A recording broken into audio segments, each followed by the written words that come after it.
और चूँकि पर्यावरण का विषय ऐसा विषय है कि इसकी कोई सीमाएँ नहीं हैं। जैसे हमारे भाई जी ने कहा कि उत्तर से पानी बहता है और अगर हमारे हिमालय नहीं बचे, हिमालय में हिम नहीं बची, तो ये पानी की लड़ाई ये ख़त्म ही हो जाएगी। आज पानी के लिए लड़ाई है क्योंकि पानी है, कल पानी बचेगा ही नहीं तो फिर क्या होगा? तो इसको ये एक बहुत ही गंभीर मुद्दा है। मेरा नाम मधुकर वार्ष्णेय है। मैं एक एनजीओ चलाता हूँ, राइज फाउंडेशन, और हम लोग मेनली अर्बन एरियाज़ में इस समय जो बड़ी प्रॉब्लम है, जो सबसे बड़ी प्रॉब्लम है दुनिया की, वो है क्लाइमेट चेंज, ग्लोबल वार्मिंग, जिसका असर हम आज देख रहे हैं।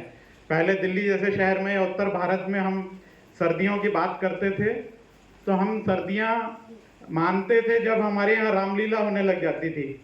तो रामलीला में हम लोग आधी बाजू का स्वेटर पहन के जाते थे, जो भी याद करेंगे लोग।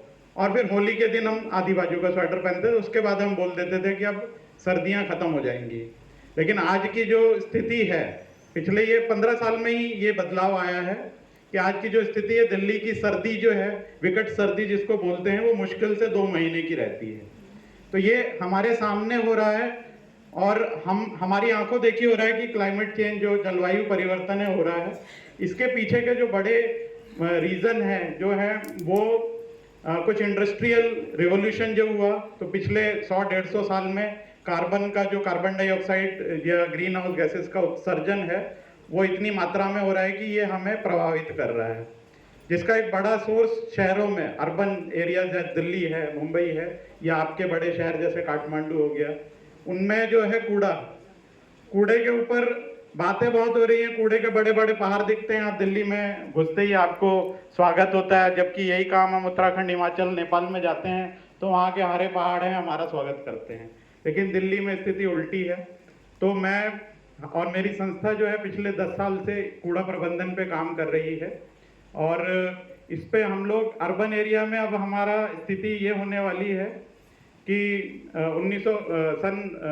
2050 तक 10 में से 7 लोग जो है इन अर्बन एरियाज यानी इन सिटीज़ में रहने वाले हैं। चाहे रीज़न कुछ भी हो, चाहे आप बोले वहाँ काम धंधे ज़्यादा हैं, चाहे रहने की सुविधा ज़्यादा है, लेकिन उसी गति से हमारा कूड़ा भी बढ़ेगा।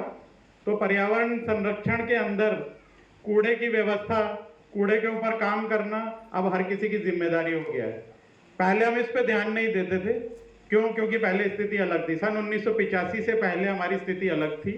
उस समय हम कूड़ा जो भी उत्पन्न करते थे, खुले में फेंक देते थे, वो खाद बन जाता था, अपने आप डिकम्पोज हो जाता था। लेकिन सन 1985 में एक बड़ी इन्वेंशन हुई जिसको बोलते हैं प्लास्टिक, जिसकी वजह से हमारे जीवन में बहुत सुधार आया, बहुत आसानी हुई, वो कन्वीनियंस बहुत ज़्यादा हुई। लेकिन उस समय का जो एक इन्वेंशन था वो आज की प्रॉब्लम बन गया है। आज जो ये कूड़े के पहाड़ हैं, इनमें प्लास्टिक का एक बड़ा योगदान है, क्योंकि जब ये प्लास्टिक हमारे ऑर्गेनिक वेस्ट के साथ मिल रहा है तो ये किसी काम का नहीं रह जा रहा है। और बड़ी समस्या इसलिए भी है कि ये जो कूड़ा हमारा शहरों में इकट्ठा हो रहा है, इसमें 60% ऑर्गेनिक वेस्ट है। ऑर्गेनिक वेस्ट हमारे घरों से निकलता है। तो ये हमारी ही जिम्मेदारी में आता है कि कूड़े का निवारण हमें ही करना पड़ेगा, नहीं तो ये पहाड़ से हमें कोई नहीं बचा सकता। आज जो हमें दिल्ली में दिख रहे हैं, मैं दिल्ली से ऋषिकेश तक यात्रा की मैंने, तो दिल्ली के बाद गाजियाबाद, गाजियाबाद से मेरठ से रुड़की से हरिद्वार, हरिद्वार से ऋषिकेश, सब जगह पर ये कूड़े के पहाड़ छोटे या बड़ी स्थिति में दिखते हैं। मेरठ में 3 पहाड़ हैं, दिल्ली में भी 3 पहाड़ है, मेरठ में 3 है, रुड़की में 2 हैं, हरिद्वार में 1 है, एक और बनाने की बात हो रही है, ऋषिकेश में 1 है, एक और बनाने की बात हो रही है। तो ये स्थिति विकट होती जा रही है और इसके पीछे हम ही लोग जिम्मेदार हैं, क्योंकि ये हमारा कूड़ा है। आज भी अगर हम नहीं चेते तो आने वाली जनरेशन्स को हम क्या देने वाले हैं ये आप जान लीजिए, क्योंकि हमारी नैतिक जिम्मेदारी है कि जो हमें धरती मिली है, हम लोग इसके गार्जियंस हैं, हम लोग इसके मालिक नहीं। हम लोग मालिक समझ रहे हैं अपने आप को, जो कि हम नहीं हैं। ये हमें हमारे पूर्वजों से मिली है।